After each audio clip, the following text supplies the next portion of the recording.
Hi, it's Debbie Levitt from Ptype, and I wanted to show you some highlights from our term life insurance project.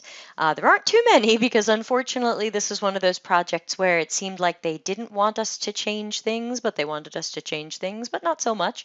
So I just wanted to show you some of the little touches we tried to put in to make this project go better.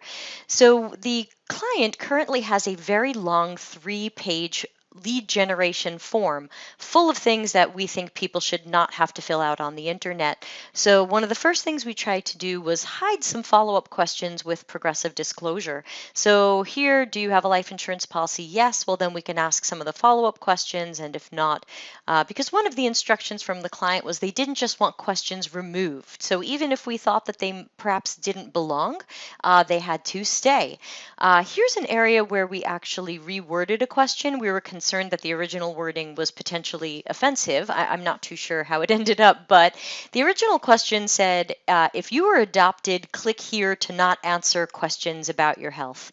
That seemed potentially offensive or upsetting to people who were adopted but do know the biological history, or people who were not adopted but for whatever reason do not know their biological history. So we figured there had to be a better way to word that so that nobody would feel left out. And then as for down here, they had in their logic, how many moving violations had you received? Actually, there wasn't much logic. It just said in the past 5 years and in the past 3 years. And actually, they had it so that 3 years were first, then 5 years. And we realized that if you haven't had any moving violations in the last 5 years, then you certainly haven't had any in the last 3 years. So perhaps we can make that a little bit less cluttered and ask questions in order. So if I've had no moving violations in the last 5 years, then I don't have to see anything else. If I've had one or more, then we surface this menu where we try to narrow down how frequent these were or when the last one was. And of course, you're given the choice of 0 or 1 since those are your only choices. If you've had more than that, this menu changes to accommodate that. So it's always the right number, and we're never showing people the wrong number based on their first choice. And then the form just continues on the way that the client intended. And then we created a completely second version, totally different.